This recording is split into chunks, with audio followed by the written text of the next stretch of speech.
याद रखिएगा दोस्तों कि साधु का वेशभूषा तो आप 10 मिनट में भी धारण कर लेते हैं, परंतु साधु का स्वभाव को धारण करना, या फिर यूं कहें कि वास्तविक साधु बनना आपको 100 जन्म लग जाएगा।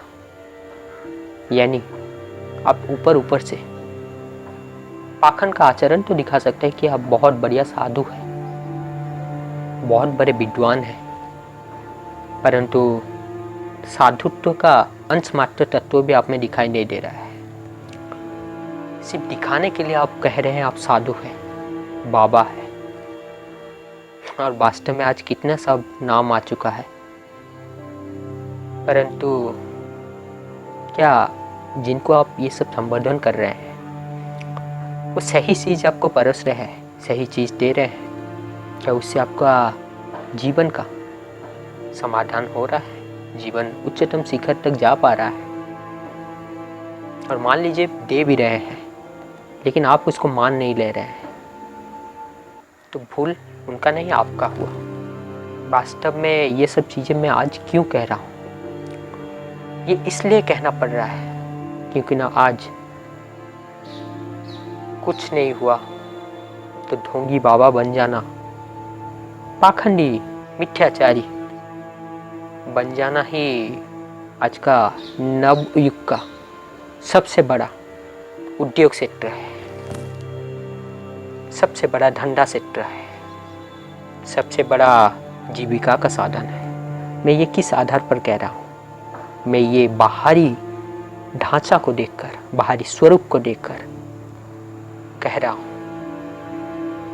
देखिए, उनमें से कुछ ऐसे होंगे जो वास्तविक रूप में साधु है, जिनमें संतत्व है, जिनमें ज्ञान है, विवेक है, बोध है, समझदारी है, सदाचार युक्त है। परंतु मैं इस वीडियो के माध्यम से उन सब वास्तविक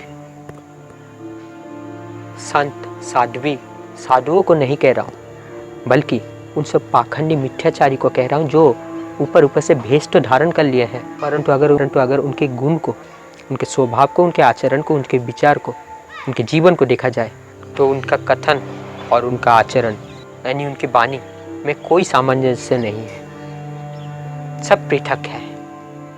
महान मनुष्य वो होता है जिसका वाणी, जिसका आचरण और जिसका विचार, तीनों ही चीज एक समान हो, एक समान पवित्र हो, एक समान दिव्य गुणों से शोभित हो। तीनों ही चीज नकारात्मक गुणों से भी शोभित हो सकता है, परंतु क्या आप उसे महान कहेंगे? नहीं, गुणवत्ता भी मायने रखता है। आशा करता हूँ आप ये सुने होंगे कि पानी पियो छान के और गुरु बनाओ जान के। क्यों ऐसा क्यों कहा गया है? क्योंकि ना अगर आप कलंकित, दूषित पानी पीते हैं, विषयुक्त पानी पीते हैं, जहरीला पानी पीते हैं, आपका तंत्र सही रहेगा तो आप सही रहेंगे, तो आपका स्वास्थ्य सही रहेगा, तो आप निरोग रहेंगे। तो आप कहेंगे कि कौन बस सही रह सकता है, जहरीला पानी पी के कौन बस बच सकता है?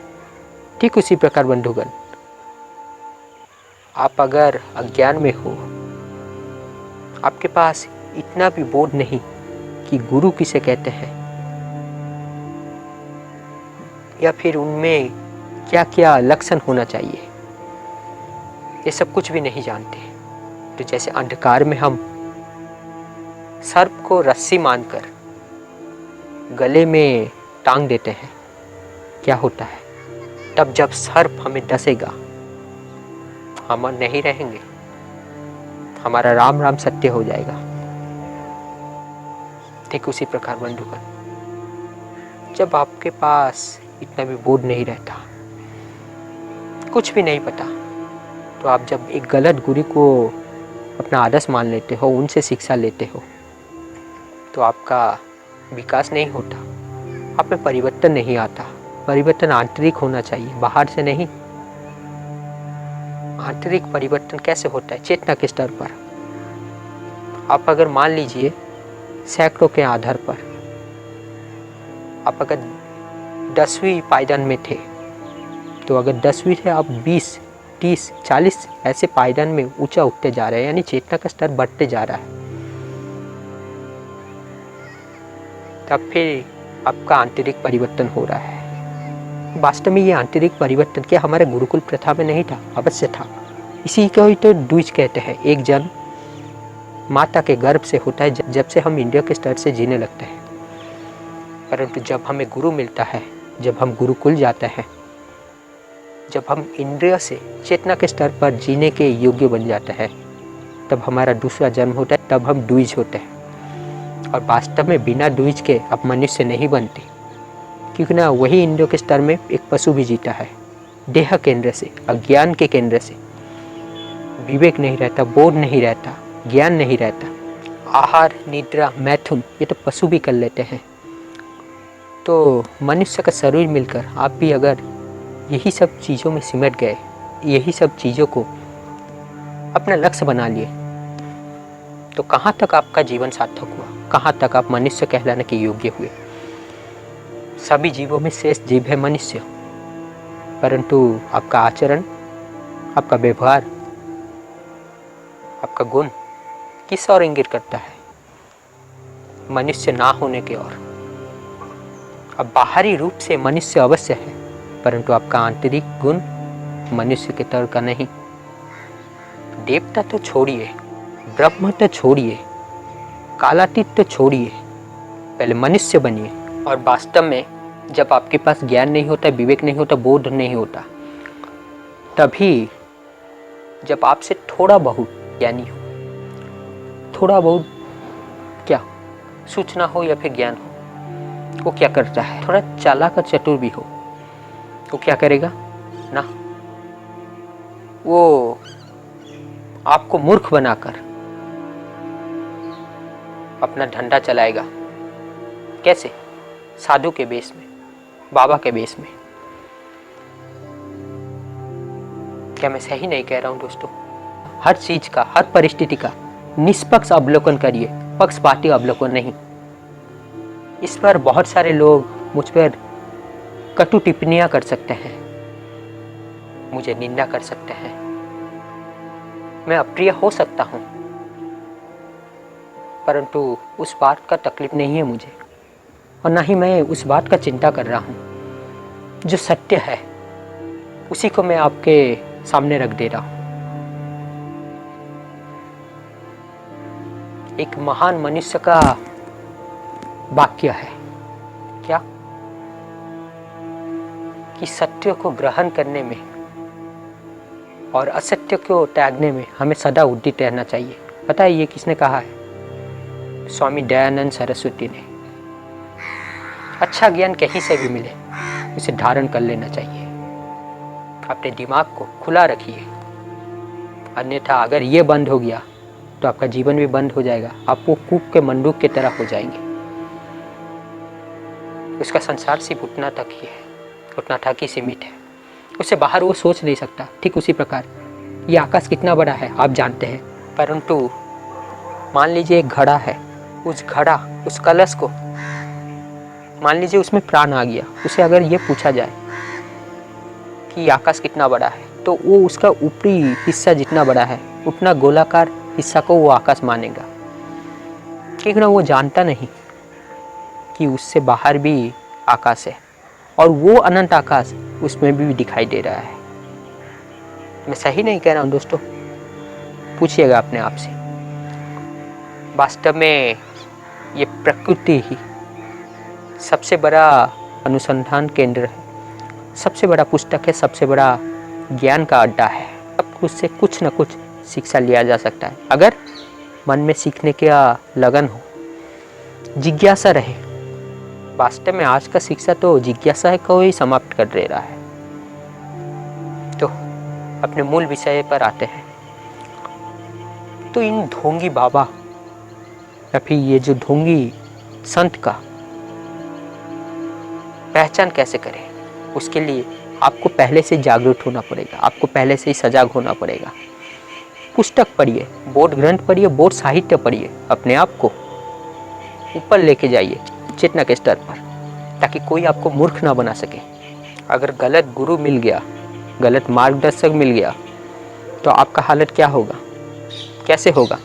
एक उदाहरण दूंगा, आपको समझ में आ जाएगा।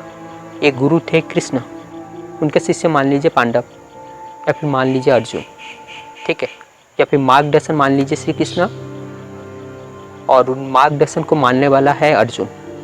दूसरी तरफ गुरु कहे, मार्गदर्शक कहे कौन? शकुनी, और मानने वाला कौन? दुर्योधन। तो शकुनी हो गया ये ढोंगी गुरु। मतलब समझ में आ रहा होगा कि मैं नकारात्मक दृष्टिकोण से कह रहा हूँ। तो ऐसा जब गुरु, ऐसा मार्गदर्शक जब मिल जाएगा, तो क्या वास्तव में आपका प्रगति होगा? हो रहा था तो प्रगति दुर्योधन का, सब कुछ मिल गया, क्या इंद्रप्रस्थ नहीं मिला? क्या सबसे सब कुछ छीन नहीं लिया? क्या हर समय या फिर ज़्यादातर समय राजमहल में नहीं बीता दुर्योधन का? पांडवों का तो बहुत सारे समय वन में बीता है, ठीक ना? परंतु क्या उसी दुर्योधन का नाम आज इतिहास में पवित्रता के साथ लिया जाता है? पूछिए अपने आप से, नहीं। तो इसीलिए वास्तविक गुरु को जानना अति आवश्यक हो जाता है। और गुरु कोई मनुष्य नहीं होता, कोई व्यक्ति नहीं होता, कोई स्थिति नहीं होता, कोई परिस्थिति नहीं होता। वास्तव में गुरु मतलब तत्व होता है। तो क्योंकि ना ये तत्व होता है, ये एक व्यक्ति हो सकता है, एक पुस्तक हो सकता है, एक दृश्य हो सकता है, एक स्थिति हो सकता है, एक परिस्थिति हो सकता है। गुरु अर्थात जो भारी हो, जो हमें अंधकार से प्रकाश की ओर लेके जाए, उसे गुरु कहते हैं। गुरु आपके चेतना को ऊर्ध्वगमन कराएगा, सत्य का ज्ञान देगा, बोध को ऊंचा उठाएगा। और एक चीज क्या, अपने आप को सत्संग देना सबसे बड़ा उपहार होता है। सत्संग से सिर्फ अच्छा ज्ञान नहीं मिलता, बल्कि जितना भी अंतःकरण का मलिनता है वो दूर हो जाता है, मन भी मलिन मुक्त हो जाता है। क्या मैं सही नहीं कह रहा हूँ दोस्तों? तो ढोंगी बाबा ऐसे तो आते जाते रहेंगे। ये आज का सबसे हॉट बिजनेस बन गया है, इसे तो हम रोक नहीं सकते, परंतु हम अपने स्तर पर अपने आप को जागृत कर सकते हैं, अपने आप को ऊंचा उठा सकते हैं, स्वयं ज्ञान ले सकते हैं, स्वयं बोध को विस्तार दे सकते हैं, स्वयं अपने चेतना को उठा सकते हैं, ताकि हम किसी के द्वारा भी मूर्ख ना बने और सही समय पर सही स्थान पर सबका सही चयन कर सके, सही निर्णय ले सके। हमेशा राष्ट्रों को ध्यान में रखकर, देश को ध्यान में रखकर जीवन जीना चाहिए। एक समष्टिगत जीवन जिए, एक का जीवन मत जिए। अगर आप समष्टिगत जीवन जिएंगे, व्यक्तिगत जीवन को थोड़ा दूर रखेंगे। व्यक्तिगत जीवन मतलब यहाँ पर कहने का तात्पर्य ये नहीं कि आप अपने बारे में ना सोचें ना। व्यक्तिगत मतलब सिर्फ अपने लिए जीना, आप खुद के लिए जीना, खुद के परिवार के लिए नहीं। जब आप समाज के लिए जीते, राष्ट्र के लिए जीते हैं, यानी एक बड़ा उद्देश्य के लिए जीते हैं, तब आपका जीवन भी सुधरता है तथा आप भी एक आदर्श बन जाता है, एक प्रेरणा का स्रोत बन जाता है। आपका घर सुंदर हो, आपका घर स्वच्छ हो, लेकिन बाकियों का घर दूषित हो जाए, ये महानता का लक्षण नहीं है। क्योंकि ना आप जितना भी सुरक्षित रखें अपने घर को, मान लीजिए एक गांव में आपका घर है, तो उस गांव के एक छोर में अग्निकांड हुआ है, आग लगा है, तो वो आग आपके घर में नहीं लगा या फिर आपके घर तक नहीं पहुंचा, तो इसीलिए क्या आप उसे मिटाने का, निभाने का कोशिश नहीं करेंगे? अवश्य करना चाहिए, क्योंकि ना वो चारों ओर फैल जाएगी, देखते देखते आपके घर तक पहुंच जाएगी। उसी तरह समाज में जो भी अन्याय हो रहा है, जो भी अपराध हो रहा है, जो भी अधर्म हो रहा है, अगर उसके खिलाफ आपने आवाज़ नहीं उठाया, कदाचित आज आप बच गए, परंतु कौन जाने कल आप इसी अधर्म का, इसी अन्याय का शिकार बन जाए। तो अधर्म, अन्याय, असत्य के खिलाफ आवाज़ उठाना ही पड़ेगा। क्या मैं सही नहीं कह रहा हूँ दोस्तों? चयन आपके ऊपर है, जैसा आप चुनेंगे वैसा ही जीवन पाएंगे, वैसा ही आनंद आपको मिलेगा। वास्तव में आनंद तो मिलता नहीं, आनंद एक स्थिति है। आप सुख दुख के पीछे भागते जा रहे हैं। जब चेतना उच्चतम शिखर में पहुंच जाती है, उस उच्चतम शिखर में जैसी हमारी स्थिति होती है, उसी को ही आनंद कहते हैं। भीतर से सदा खुशी, कभी ना निराश होते हैं ना कभी उत्तेजित होते हैं। तो बंधुगण, ढोंगी बाबा का खेल तो चलता रहेगा।